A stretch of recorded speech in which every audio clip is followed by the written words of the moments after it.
to Ignite UTEP's YouTube channel. So if you would like your beautiful faces on YouTube, keep them on. But if not, I recommend keeping them off. My name is Malia McMurray, and I'm currently a UTEP student, and I'm also serving as the president of Ignite at UTEP. And we are so honored to have everyone with us today. Let me introduce, we have an incredible moderator for this session, Angela Kocherga. She is a news director and correspondent for the public radio station KTEP, covering the Southwest border region for local listeners and beyond. She has reported on major stories on the border and Mexico, ranging from the plight of child migrants to the impact of drug violence on families, and most recently on the current COVID-19 pandemic. She is a 2019 Maria Morris Caveat Medalist from the Columbia School of Journalism for courageous reporting and contributing to inter-American understanding. We're so excited to have you with us, and with that, I will hand the floor to Angela. Well, thank you, Malia, and thank you to everyone who made this possible. And we know we're short on time, so I'm going to be very brief, but I'm going to do a short introduction, although I know these two congresswomen probably need no introduction, but we'll give a little background on each, and then we're going to get right into the questions. So Congressman Veronica Escobar, welcome. She's a third generation El Pasoan representing Texas's 16th congressional district. She took office in January 2019 after making history as the first woman elected to this seat and the first of two Latinas from Texas to serve in Congress.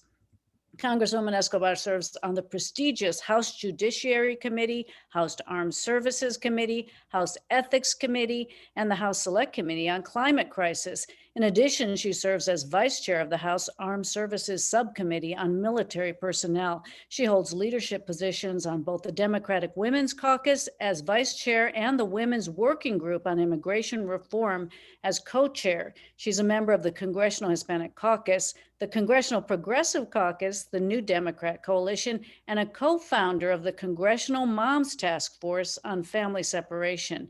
And in Congress, she has established herself as the voice of the border and as a national leader on gun safety, healthcare, and immigration.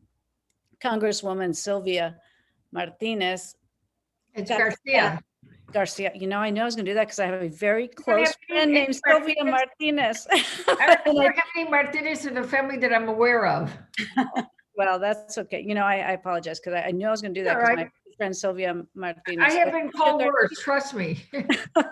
You're in good company. She's a great Sylvia. So Congresswoman Sylvia Garcia was elected to the U.S. House of Representatives in November of 2018, becoming the first Latina to represent the 29th Congressional District.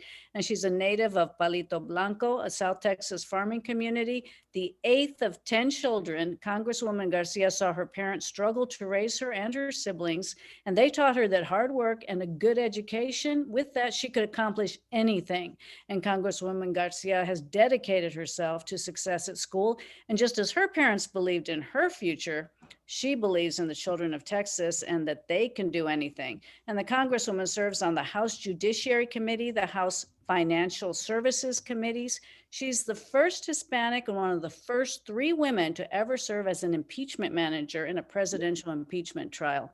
And I'll add that she's also been very key in pushing for an investigation into the disappearance of soldier Vanessa Guillen, a 20-year-old soldier who was murdered at Fort Hood. So without further ado, thank you very much, ladies. Welcome. And we are so honored to have you here, and really, really happy to be able to share your insights with our large audience. So first of all, let me start with the questions of letting you each tell us, and whoever wants to start first, what pieces of policy are you most excited about and do you see as the most impactful to our region? Well, I'll kick it off if you don't mind, Angela. And first, I want to thank Naomi for bringing us together, and to all of the UTEP community, especially the women in the UTEP community, for everything that you do every single day. Angela, it's a pleasure to see you. Thank you for the great work that you do. I'm so proud of you and the way that you tell the story of the border. And I want to thank my comadre, Sylvia Garcia, who she and I were having dinner last night after votes, and we were talking about how we really are tied together forever. And we have known each other since 2007, and we've been allies and friends, and there's nobody I would rather be sharing history with in Texas than my comadre, Sylvia Garcia, who, without whom I don't know what I would do in Washington, D.C. You would celebrate. So we, I will tell you, El Paso is, as we all know, and in terms of the region, there's so much work we need to do. We've dealt with chronic poverty. We have dealt with gun violence that has targeted Latinos. We have seen the most horrific inhumanity aimed at the most vulnerable immigrants. We are facing the ravages of the climate crisis. We are home to an important military installation, and we've got to change the way things are done inside the military. UTEP is a key asset in our region. We've got to make sure that we turn it into a key economic development driver in the region. There's a lot to do. We definitely don't lack for priorities on our priority list. Healthcare is another one, and it takes a majority to get things done. It takes important allies to get things done, and we've got a great window of opportunity with President Biden, with a majority in the Senate and a very slim majority in the House. Well, thank you also for inviting me today, and it's always great to talk to people from El Paso. I was sharing with them earlier, Veronica, that I've been tied to El Paso for some time.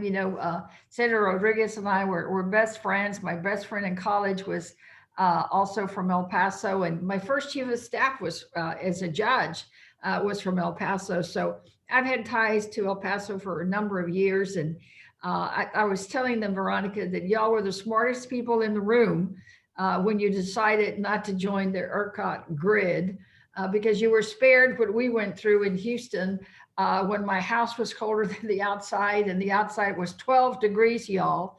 And I had no water, no electricity, no heating, no Wi-Fi.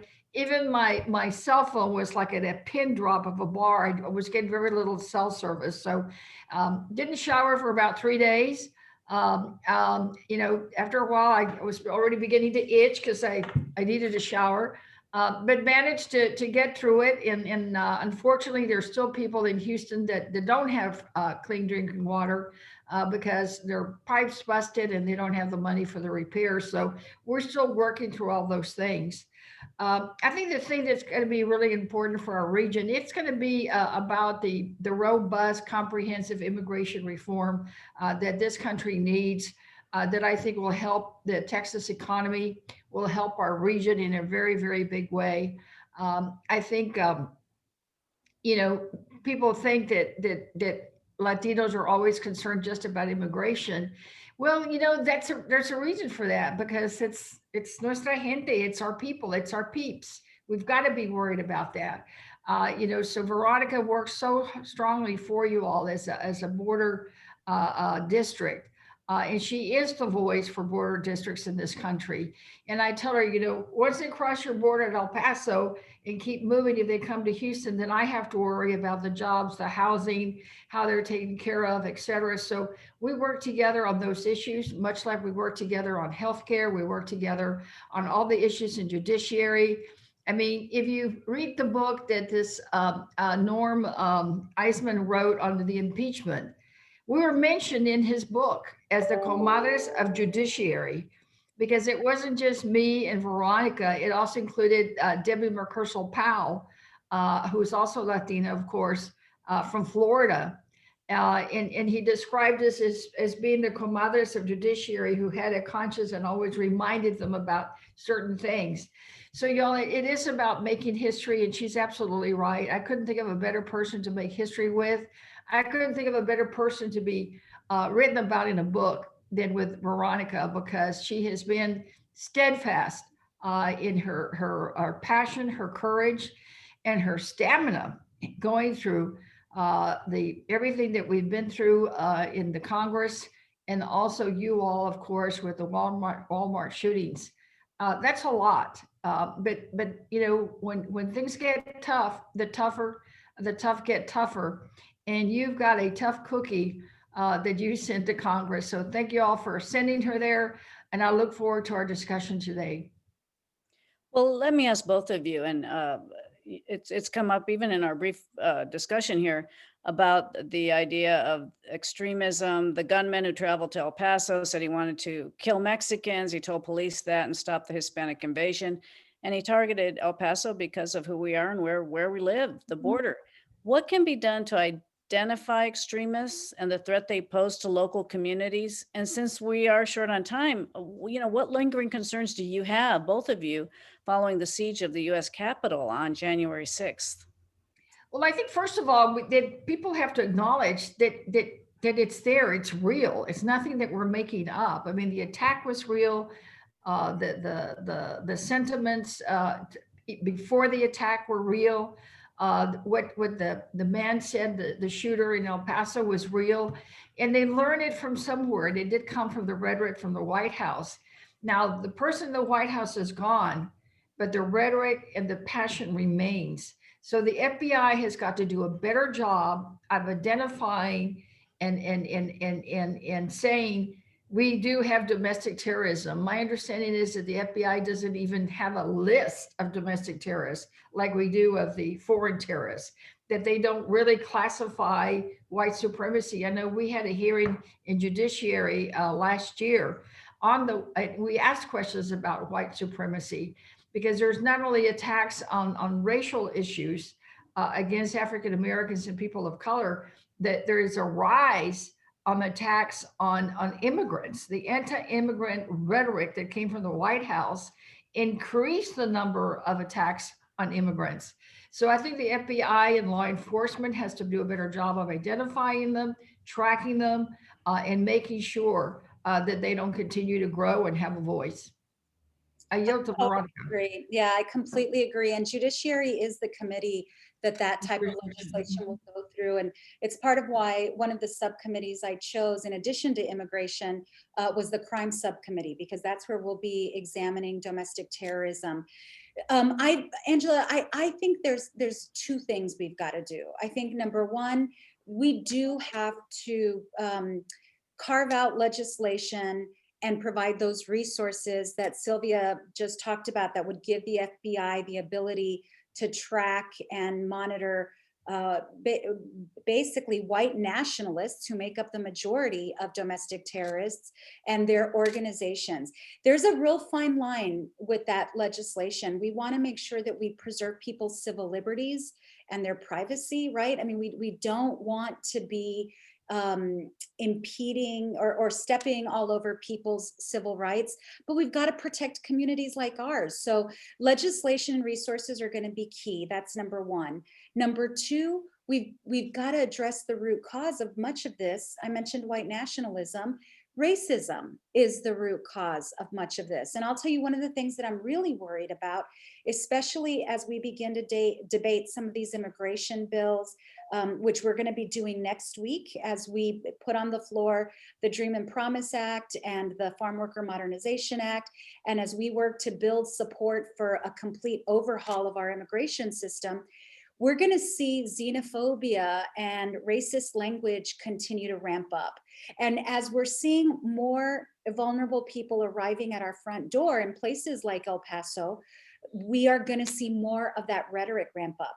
On Monday, the House Minority Leader Kevin McCarthy will be in El Paso with a group of Republicans. I called one of those Republicans, in fact, just a couple of hours ago. And I said, look, you're new to Congress. You're coming to my district. I want to warn you, your colleagues are used to using racist language that fuels the hatred in America and puts a target on my community's back. And, so I'm putting people on notice. I'm sending out a letter probably tomorrow to Leader McCarthy to put him on notice as well, that the language that they use fuels all of this. And so we need to be calling this out. We need to be putting people on notice, because that racism is one of those root causes. But we've got a lot of work to do, Angela, especially after the last 4 years, where racism basically became a part of the political discourse in a way that we never imagined it would be in 2021, 2020, 2019, 2018.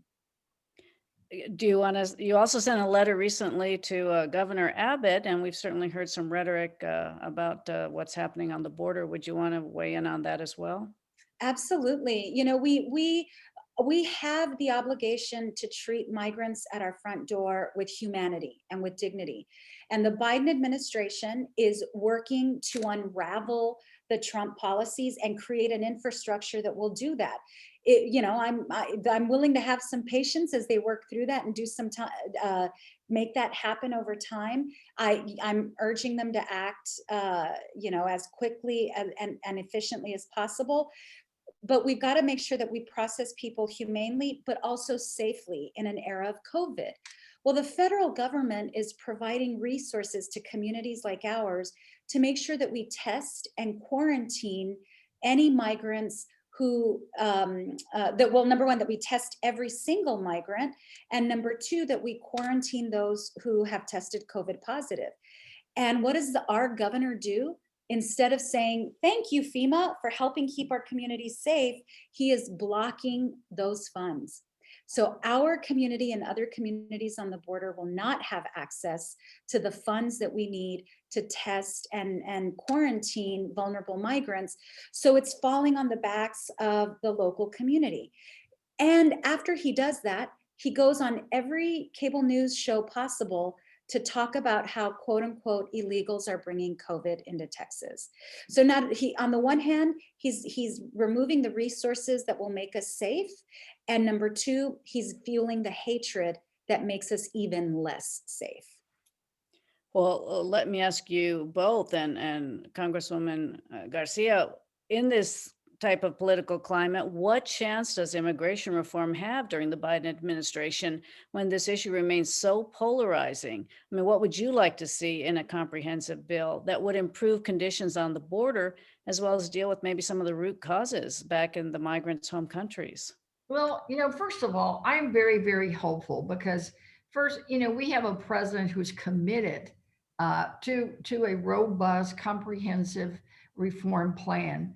One that works with a pathway for citizenship, for dreamers, for workers, one that protects them, one that treats them humanely, one that removes the words illegal alien from the books. I mean, that very words matter. I mean, just people not saying alien and illegal, I mean, that already tells you it's more humane. It's more about the person. So I think that those are really, really, really strong signals from the White House. So we have a willing White House. We have a majority in the House. The bill is I forget, Veronica, like 300 pages. We've got to work with all our caucus to make sure that they don't have any issues with any part of it, so that we can have a package that will pass. And then I think we work closely with the Senate, and Schumer is already committed to working through and making sure that it passes the Senate. And if he does a good a job as he did with the rescue plan, then it'll pass the Senate. So I am very hopeful, and I think that this is a package that Americans want. Poll after poll shows that especially with dreamers and keeping families together, the American people favor that. They're tired of all this. It's because they've not seen a plan that it doesn't happen. They're all ready for it to happen. So we really, frankly, have to strike while the iron's hot and get this done. And it'll still be the Abbotts of the world who do what I call the Texas political two-step, where they say one thing but do another. I mean, Veronica's given us a perfect example. He complains that immigrants are bringing COVID, but he blocks the money for the COVID testing. That's what I call a political two-step, where he's speaking from both sides of his mouth, quite frankly. So I think you'll have some of those folks, but I'm convinced that the voices of those that are behind us will be stronger and better. Our allies are there. We're going to get it done. Shifting to COVID, both on the border and in cities, what else can Congress do? I know that a lot is happening right now, but to fight COVID in communities, especially of color, who have been disproportionately affected. And either one of you can jump in. Angela, I'll speak very quickly about what I've been doing in terms of my communications with the White House and with FEMA. You're absolutely right. Communities of color have been far more vulnerable, and the Trump administration's policy was surrender to COVID. And we know that communities like ours were the hardest hit. Communities that are Black, that are brown, that are poor, where there are frontline essential workers. And so the approach to the vaccinations needs to be addressing those communities first. While El Paso has been very efficient in getting vaccines into the arms of El Pasoans, it clearly, according to the data I've seen so far, has not been effective at getting the vaccine into the arms of those most vulnerable in our community. So I've been talking with FEMA and the White House. We recently got an additional allocation of vaccines through one of our federally qualified health clinics, an FQHC, Centro San Vicente, for their clientele.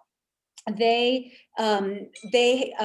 clients, their patients are among the most hard to reach. They're folks who have limited access to the internet, limited access to transportation, limited access to primary care, and their FQHC is their only lifeline. So we got some great vaccines there as a result of our work. The other thing I've been talking to FEMA about is mobile vaccinations. Can they bring some additional vaccines and get them out into the colonias, for example? So we've got a long, long way to go, but we've got to make sure that those folks who have the least amount of access to the vaccines, that we do everything possible to get them to the front of the line. Angela, I think, the governor made a very critical mistake in deciding to lift the mask mandate. When you look at Texas having less than 20% of the people that have had the full vaccine, when you've got, cities like Houston and Dallas and others that were chosen nationally to have the mega centers as pilots because we have such high positivity rate and high hospitalization rate, that's not the time to make this kind of change. And Veronica's right. We've got to focus. I tell people we got to focus on bringing the shots to the people instead of trying to make people go to the shots. Because like in a big urban city like Houston, our mega center, even for me, is a 30-minute drive. And I have a car, but think of the poor person in my district who doesn't have a car. There's no public transportation. How are they going to get there? And then you have a system that's all tech driven, that you've got to have a computer, you got to have Wi-Fi, and you got to manage to get and navigate that system. The signups are hard. So like Veronica, I've been working on bringing people to come to the communities, clinics. We're working also trying to get them to some of our churches, in our community centers, places where people are comfortable and they know how to get there with their comadre or a neighbor, because trying to make them go real far just doesn't work. And I'm spending some of my own money. We're doing, we send postcards from my office to everyone that's 65 or older in my district. We're doing robocalls. We're doing digital ads, and we're going to do Spanish language radio. And I'm paying for that out of my own budget because I want to make sure that those communities in my district hear from someone directly and give them a number that they can call rather than trying to navigate a computer. I mean, your average, in my district, the average person doesn't have a computer or Wi-Fi at home. Real quick follow-up, Congresswoman Escobar. What are your thoughts on the pandemic border travel restrictions? Has that helped contain the virus? I mean, that seems to be the only binational effort that happened as far as fighting COVID. What are your thoughts on that? We're going on a year now, and it has created hardship on both sides of the border. Huge hardship, Angela, and much of it was unnecessary hardship. From the get-go, I called on the Trump administration and CDC and others to come up with a binational COVID plan. We know that El Paso and Juarez are one region. That is true for most major regions along the southern border and the northern border as well. But we didn't even have a national plan, much less a binational plan, until President Biden stepped in. I'd had these conversations with Dr. Anthony Fauci, who was heading up Donald Trump's COVID task force. He's now, part of President Biden's task force, about the need to have equal access to resources and rules that are reflective of one another on each side of the border. That's the only way we're going to get better. There's that saying of, we're not going to stop COVID anywhere until we stop it everywhere. Well, it starts with regions like ours that are a little bit more complex and challenging. I had a number of conversations with the U.S.-Mexico Border Health Commission, with ambassadors. I got a binational COVID plan and the resources for it into our HEROES Act last summer. But of course, the Senate never took up the HEROES Act after that. And so then I filed a bill that basically would empower and resource the U.S.-Mexico Border Health Commission to come up with a plan and resources for not just this pandemic, but for every possible pandemic that we may have in the future, because this is not going to be the only time that we face this, unfortunately. And so we've got to start acting like one region. And even though the Biden administration is committed to this, I still feel very committed to getting this into law, because we've seen what happens when you have a president uninterested in that kind of approach. So it has to be carved into law. It has to be made permanent. The White House's perspective on this is, let's get our nation under control first, and then begin to provide resources elsewhere. And what I have been saying is, we need to get our neighbor first in line, our neighbor to the south, because our neighbor to the south, I don't even know that we truly know the real numbers in Ciudad Juarez and in Mexico in general, as to the percentage of positivity rate, the number of illnesses, the number of deaths. I don't know that we truly know those numbers. And so we're going to have to come up with a plan to help with vaccines, whatever that looks like, whether it's working through NGOs, whether it's working through the State Department, but we've got to get a plan going quickly. So I filed that bill last week, and we'll continue talking to the White House's task force to make sure that it stays top of mind for them. Well, Congresswoman Garcia, let me ask you, I don't have to tell you, Texas has multiple large military installations, including Fort Bliss here in El Paso. And the Army says it's now taking new steps to make sexual assault and sexual harassment prevention a priority.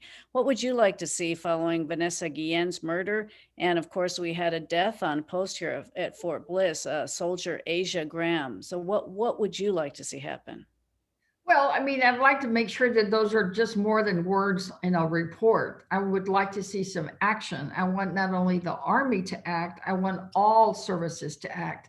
It's not going to do us any good if we go in there and make changes in the Army, but forget about the Navy and the Marines and the Air Force and everybody else. So number one, I want to make sure that it's more than just words and promises. I think y'all are very fortunate that Veronica is on the committee of jurisdiction, because she's been following it with me. In fact, we were going to have a hearing tomorrow that's now been rescheduled for next week on the follow-up to the report on Fort Hood. But the report didn't tell us anything we had been saying all along. I mean, you could just see it from the first time I set foot on there with the Guillen family, that something was wrong. I mean, you could just see it. I didn't need a report. All I need now is to make sure that whoever, I don't even know, Veronica, do we have a Secretary of the Army yet appointed? We do. I've not met him. I'd like to meet him and make sure that he understands that we're Oh, watching. actually, no, maybe we don't yet. Maybe we don't yet. Acting secretary, right? So we're waiting to see who the secretary is going to be, so that he knows, and I will ask to meet with him. Then I'm still watching, just because most people think, well, the report's done. No, we don't. We want the report to translate into real action, not just a report that's going to sit on a shelf collecting dust. And I know that when the Secretary of Defense candidate came before Veronica's committee, people asked him about this issue. He said he was committed. But again, we want to make sure that it's true. I think we have to have an independent review of all these cases, not going through the chain of command. I think we need an independent prosecutor, someone that's going to work just for the soldier and not be a part of the chain of command. We need to make sure that the person can also, if needed, and they can show that there was damages, that they be given damages. And we need to make sure that we know exactly how many assaults in all the different bases, because we were astounded at one of the hearings where, they don't really report by base. They just go up a sort of, this is the report for the whole year and the whole month. But it'd be good to know, well, how many are at Fort Bliss, how many are at Fort Hood, how many, so that we can really get to the root of the problem. We've got to have an environment that's safe for women to feel like they can report, that they're going to be taken seriously, and that they will not be bullied, harassed, or retaliated in any way by their peers or by the chain of command. And I'm convinced we can get it done. We just got to make sure that we stay on top of it. Did you want to add anything, Congresswoman Escobar? I do. This is this is to me why representation matters. When all of this began to be uncovered, the Vanessa Guillen tragedy, it was Sylvia Garcia, a woman who was able to connect with her family, speak to her family in Spanish, so that the family felt the comfort they needed in order to ask the questions that they needed, to demand the justice that they needed. And, it is why when we look like our communities and truly are representative of our communities, we can make a difference. I know that part of making history and is that responsibility to make sure that you are promoting exactly what it was that has been a barrier for so long. And it's part of why I wanted to serve not just on the military personnel subcommittee of armed services, but I'm the vice chair because these are the issues that we need to change. And it's going to be really hard because there is super just significant resistance to changing the military. And there's especially resistance when those ideas are coming from civilians, people who don't have a record of service, but who I believe are the very people who should be pushing reform, because we see things through a different lens, because we are women, because we are civilians. And Sylvia is right. When the Secretary of Defense was seeking a waiver, when President Biden wanted to appoint him, and he needed a waiver not just from Congress, but from the House Armed Services Committee, we got a hearing. And before the hearing, we got a private meeting. And at the hearing, it was just two of us who raised the issue of sexual assault, sexual harassment, and the need to change things and the kind of reforms we wanted. And both of us, of course, were women. So representation matters. It is so important. Which is why voting matters. If I can follow up on that, because we haven't talked about voting. I wouldn't be there, Veronica wouldn't be there if people in our districts didn't vote for us. And I don't think they even had in mind that they would make history, Veronica, by voting for us. But they knew they wanted that Latina who's been speaking up on another issue.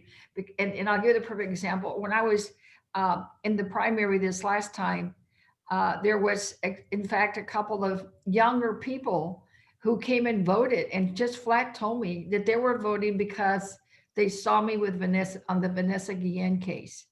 If we can show our people that it matters who you vote, because that person then is going to do something that touches you, that touches our community, and touches your heart, more importantly, they'll come back and vote. We got to give them the confidence and the trust that voting matters and it can effectuate change. So I did have some, especially young people, and one of them told me it was the first time they'd ever voted. She said, but you're the one who helped Vanessa Guillen. And I said, yeah. She said, well, I'm here to vote for you. That's So so voting matters, and keeping up with things, and being involved matters. So I hope that all of you out there, I can see that it's a lot of Latinas on the call. Latinas, we have power, we have strength, we just have to exert it.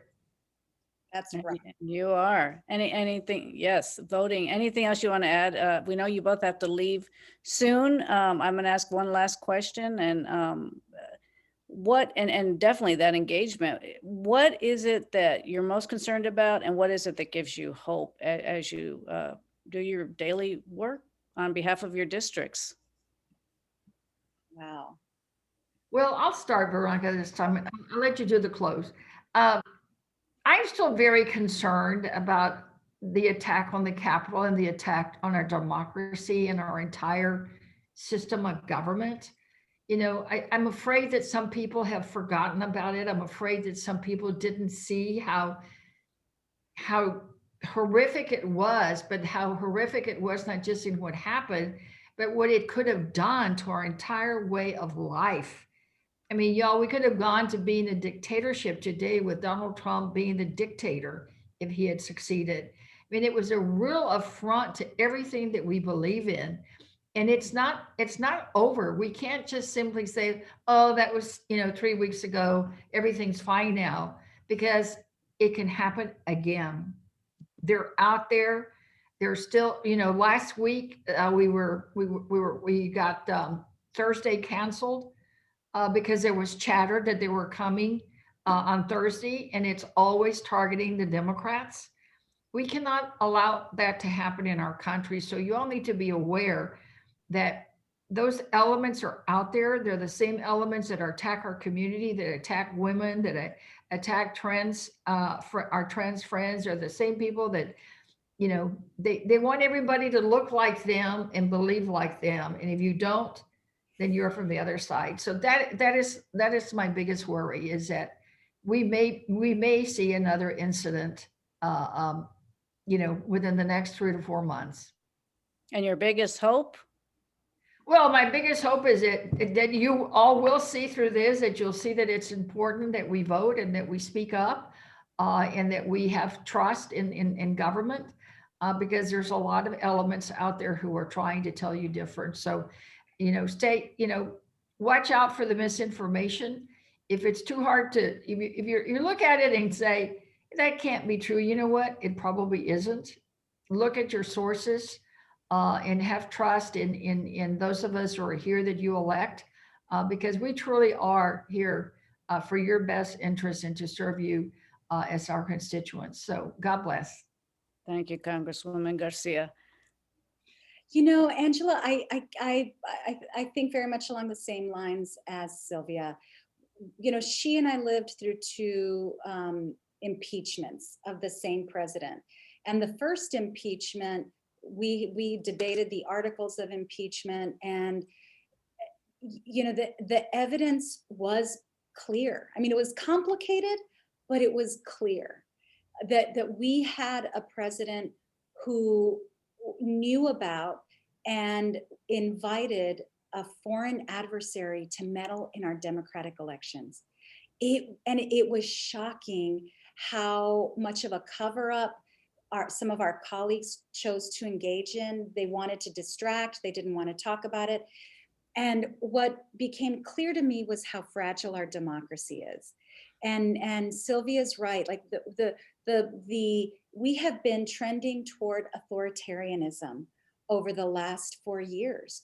And with the possible overthrow of a free and fair election in our republic, had that overthrow happened, and we were close to it. I mean, we were close to it. If we had not had a majority in the House, I don't even want to imagine what would have happened when we would have had to certify the Electoral College. I mean, imagine if it were a Republican controlled House, but Donald Trump lost the White House, there would have been the votes there to overturn a free and fair election. That's how fragile our democracy is. That's how close to authoritarianism we were, and we still are. You know, there are still people telling the big lie. We have colleagues that continue to perpetuate this. You know, I am seeing lie after lie after lie on media, like Fox News is actively working to undermine Americans' trust in our democracy. Some of the other channels as well, like some of like the OAN and some of those others, there is, and I can tell you that some of our adversaries are connected to some of these talking points, and they want to see the American democracy fail. They want to see our republic fall apart and collapse. It's in their best interest.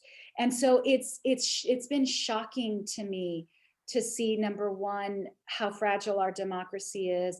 Number two, how willing some of our colleagues are to sell it out so that they can get reelected. But number three, how easy it is for millions of Americans to believe even completely outrageous lies. And I don't know how we combat that. I don't know how we teach people not to believe the outrageous, you know, that if someone says the sky is green, that they will believe it because it's what they want to believe. And that is terrifying. But I agree with Sylvia, you know, and I'm so glad you asked Angela about hope. There really, truly is so much to be hopeful for. You know, as I was scrolling page after page, and of all of the Latinas and the work that you are doing, the work that Naomi is doing, the work that UTEP is doing, the work that young people in the community are doing, you know, there definitely is far more of an awareness today about the need for equity and justice. And I think that if we can work together and stick together, we can achieve so much. We are facing some of the biggest challenges of not just our generation, but of the generations who came before us.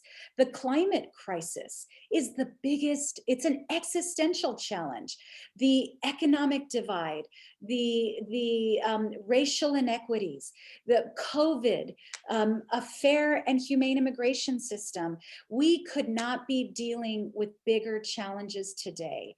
And we need to be, you know, despite differences of opinion or despite, you know, differences of a political spectrum, we've got to keep our eyes on creating a better world.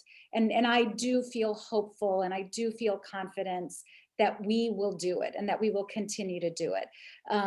It is an incredible privilege to be able to have the opportunity to do it and to work with El Pasoans like all of you. Well, thank you, Congresswoman Escobar and Congresswoman Garcia. I know your constituents are very happy to have you working in Washington and have you working together as comadres, as you put it. And unfortunately, they are going to have to get to work now to go to a vote, but we really appreciate you taking time to speak with all of us. Thank you all. I'm sorry we're losing 15 minutes, but yeah, the votes have been called and this was a great opportunity. Thank you. Everyone stay safe and stay strong. Thank you all so much, of course, to the Congresswomen and also for our incredible moderator, Angela. Thank you so much. I want to invite all the participants to go ahead and join us again with the same Zoom link at 4 p.m. We're going to be having our roundtable with the presenters. We also have a ton of great events tomorrow, including 3 live events as well that I put in the chat, and I can put it again. Thank you so much. Again, my name is Malia McMurray. I'm currently serving as president of Ignite at UTEP. For those of you who don't know, Ignite is a nationally based, nonpartisan organization, and our whole goal is to empower women to run for political office. So if you are a UTEP student, we would love to have you as a member, and you can privately message me. I'll also put a link, or maybe one of my girls, Andrea, is on the call, she can put the link of our Mind Tracker to join. Of course, thank you so much for the Women and Gender Studies Department. We have Maisa and Naomi here with us. Y'all are absolutely incredible.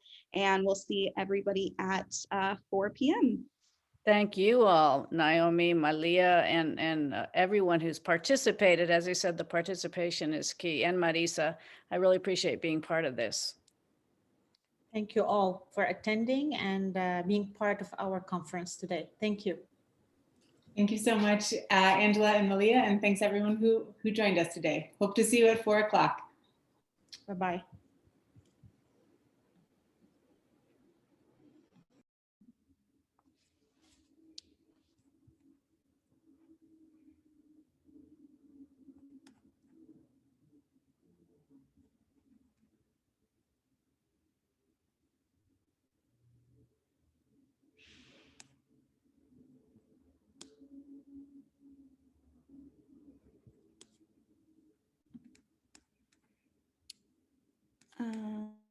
Naomi, is there anything else you need from me until we join at 4? I think that we are good. Okay. Yeah, that's all. Take a break. Thank you. That was wonderful. It was a great turnout. It was great. That was especially with the all of the communication issues.